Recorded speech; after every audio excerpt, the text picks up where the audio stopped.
அஸ்ஸலாமு அலைக்கும் ஃப்ரெண்ட்ஸ். இன்றைக்கி நம்ம என்ன சமைக்க போகிறோம்னு பார்த்தீங்கன்னா சிக்கன் கிரேவி தான். எப்படி சமைக்கலான்னு பார்க்கலாம் வாங்க. ஃபஸ்ட்டு ஒரு கடாய் எடுத்துக்கோங்க. கடாய் ஹீட் ஆனதுக்கப்புறமா தேவையான அளவுக்கு ஆயில் சேர்த்துக்கோங்க. இப்போ ஆயில் நல்லா ஹீட் ஆகி வந்ததும் நான் இன்றைக்கி 2 பெரிய சைஸ் வெங்காயம் கட் பண்ணி வச்சுருக்கேன். அதையும் ஆட் பண்ணி நல்லா வதக்கிக்கலாம்.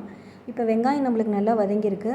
இந்த ஸ்டேஜில் 1.5 table spoon ginger garlic paste போட்டு நல்லா வதக்கிக்கலாம். இஞ்சி பூண்டோட பச்சை ஸ்மெல்லு போகிற அளவுக்கு வதங்கினா போதும். இதில் 1.5 டேபிள் ஸ்பூன் சால்ட்டையும் ஆட் பண்ணி நல்லா கிளறிக்கலாம். இப்போ நான் 1/2 kg சிக்கன் வாஷ் பண்ணி வச்சுருக்கேன். அதையும் ஆட் பண்ணி நல்லா கிளறி கொடுக்கலாம். நல்லா கிளறினதுக்கப்புறம் ஒரு 2 மினிட்ஸ் மட்டும் நீங்கள் மூடி போட்டு சிக்கனை வேக விடுங்க. இப்போ ஓப்பன் பண்ணி பார்த்திங்கன்னா சிக்கன் நம்மளுக்கு ஓரளவுக்கு நல்லா வெந்து வந்திருக்கு. இந்த ஸ்டேஜில் நம்ம மசாலா பவுடரெல்லாம் ஆட் பண்ணிக்கலாம்.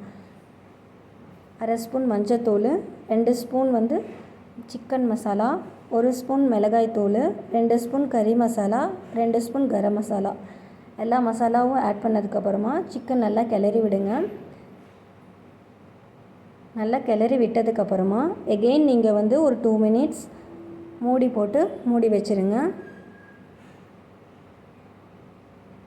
இப்போ ஓப்பன் பண்ணி பார்த்திங்கன்னா சிக்கன் நல்லா எண்ணெய் பிரிஞ்சிருக்கும். இந்த ஸ்டேஜில் நான் ஒரு 2 பெரிய தக்காளி மிக்சியில் அரைச்சி வச்சுருக்கேன்.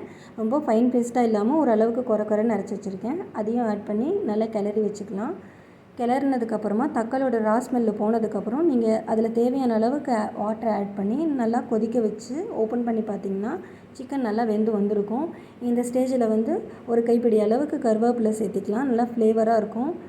அதுக்கப்புறம் தேவையான அளவுக்கு பெப்பர் பவுட்ரு சேர்த்து நல்லா கிளறி விட்டு இறக்குனிங்கன்னா சிக்கன் கிரேவி நம்மளுக்கு ரெடி ஆயிடுச்சு. இந்த கிரேவி ரைஸுக்கும் சப்பாத்திக்கும் எல்லாத்துக்கும் சூப்பராக இருக்கும். நீங்கள் ட்ரை பண்ணி பாருங்கள். வீடியோ பிடிச்சிருந்தா லைக் பண்ணுங்கள், சப்ஸ்கிரைப் பண்ணுங்கள்.